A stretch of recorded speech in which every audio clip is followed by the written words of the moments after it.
Hello, welcome to Talks by the European Data Protection Supervisor. This is one of the anniversary initiatives that brings people around the world together and talk about privacy. We sit with our distinguished guests and discuss what are their perspectives and thoughts and how it is important to be aware of privacy and protection of personal data. Now, on the special occasion of Valentine's Day, we will dive into a topic that many of us are actually familiar with, but it is still a taboo. Today's guest is someone who's been seen on the screens in a Netflix show, perhaps not in the most comfortable position, if I may say, in a Tinder swindler. I'm talking with the Ayleen Charlotte. She's a leading voice against online scams and fraud.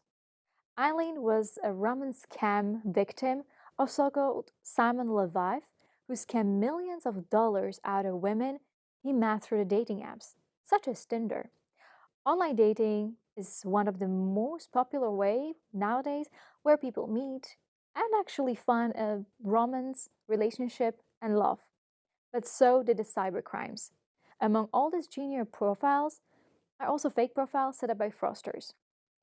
Currently, Eileen has been honored as a Scam Fighter Person of the Year and actively advocates for a better law enforcement and re-educating banks, private companies, and even NGOs, maybe in cases where online scam has been committed or might be in the future. Thank you, Eileen, for coming here, joining us. Welcome. Thank you so much for having me, Miriam. Thank you. Before we go deep into our conversation about the online scams, we would like to start the talk with a very intimate question. I wonder, what is privacy to you and how do you apply it into your everyday life? You can even perceive it right now after being victimized online. Yes, it really changed significantly because what I know now is that I was a prey to the fraudsters because I shared my day-to-day life, I shared where I work, I shared where I lived, all on my social media. And that made me a prey to a lot of criminals because they could easily find out where you live or what you're doing by just looking at your social media. It's not what they don't need to do much. And unfortunately, I learned it the hard way. But now I am much more private in what I'm sharing on my socials. Yes, I do have an open profile, for example, on Instagram, but I'm not sharing as much as I used to do.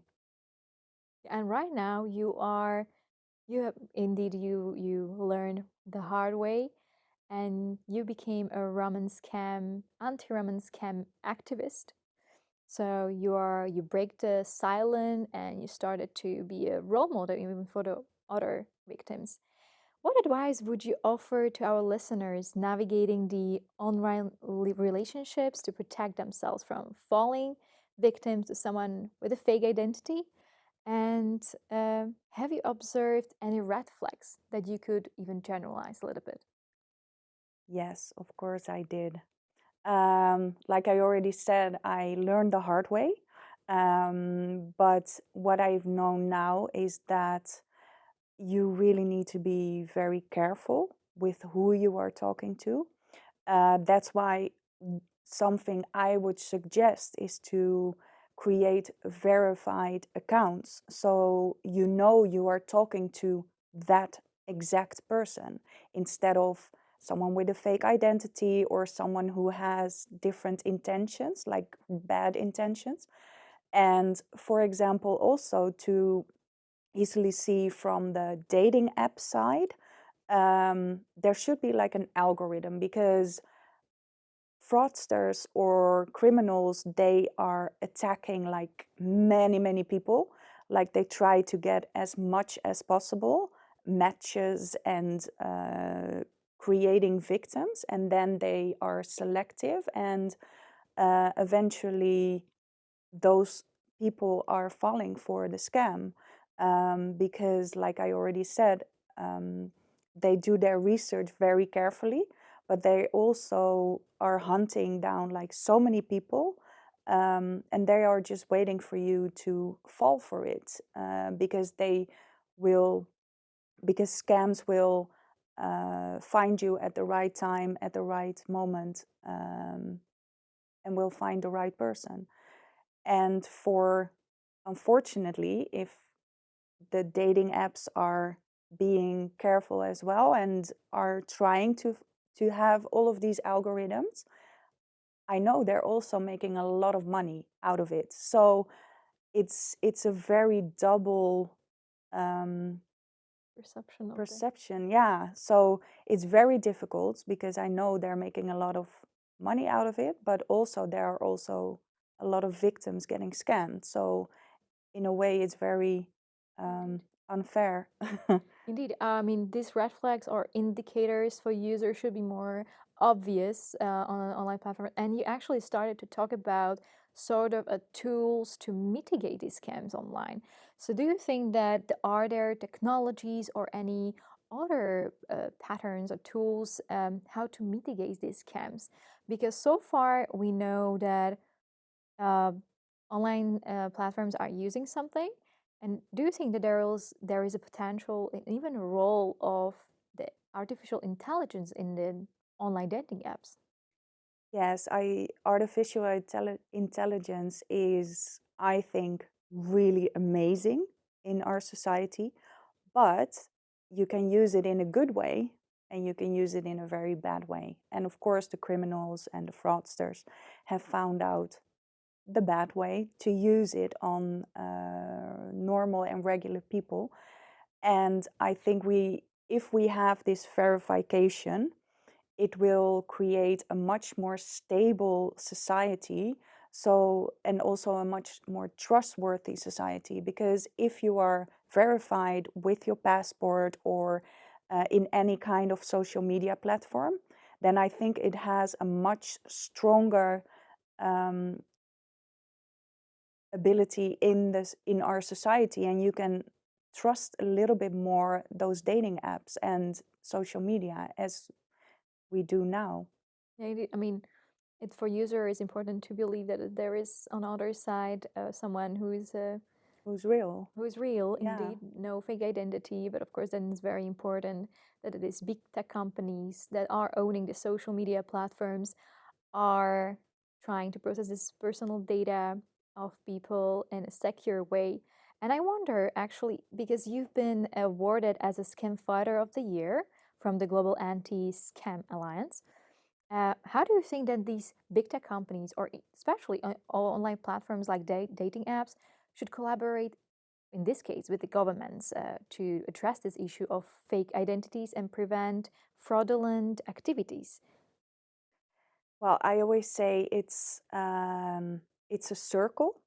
I mean, we all need to start talking about it. Um, the victims who have been victimized need to start talking about it, because the moment we are opening up, first of all, it's making you start to heal from the experience, but it also helps you to inform banks, to inform law enforcement, inform banks, inform non-government agencies.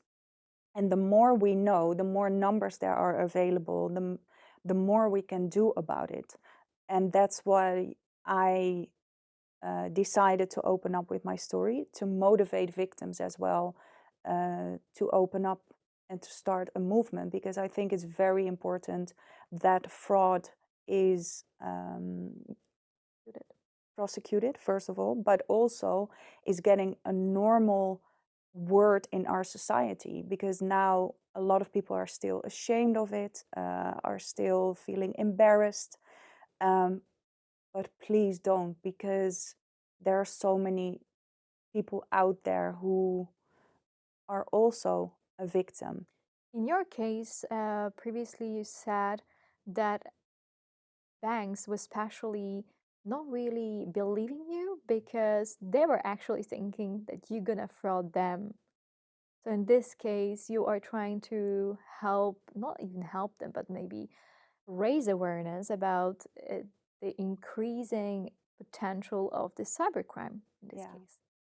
Yeah, the moment when I opened up with my fraud story, I first share it with my family and friends, and then I started to call up banks, call up the government agencies, etc. Um, and yeah, it took me a long time for them to actually listen to my story. Because it's so easy for even these big companies and big institutions to move it aside and not listening. And that was something I'm trying to open up now. And what I have been achieved in the past 1.5 year is with me sharing my story worldwide, but also being an advocate for romance scams and of course also other scams. Um, Now finally there are law enforcement, banks, etc. They are listening to me, and I'm very happy with that. So we make a little bit progress every time. Um, Also because banks, well, they didn't trust me. They thought I was the scammer or I was the fraudster. And at a certain point, they asked me to even sell my house to get out of debt. And I was like, this is only because you don't want to listen to me. Um, so yeah, that's why I'm also starting this to open up. Yeah, and you actually mentioned that people should maybe speak when the crime has been committed. And actually, really, it's interesting that in practice there are like only 7 scams that are reported, and not even like 0.05% cyber criminals are prosecuted. And still, I mean, there is no any law that should cover the cyber crimes in the scale that we are talking about.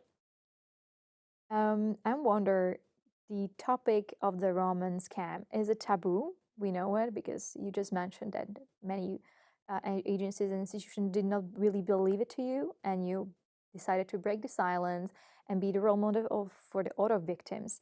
Do you think that there should be more efforts from the government and even from the public institution to raise awareness about this risk of cyber crimes? Yes, I think for victims who already are a victim of cybercrime, please report your crime. Um, like I already said before, it's like if they don't know, like if the government and the police department don't know that it's this amount of victims, then they cannot prosecute, they cannot fight against this horrible crime. Indeed, it's true. Raising awareness is very important, especially for public to be aware of it. Yeah, because I also think it's very important that if uh, victims like me are sharing their story, then the banks or the agencies and the government know what to do and know how to create more awareness for this topic. And it's not only about romance fraud, but just like any type of fraud. Yes, yes, yes. Actually do agree.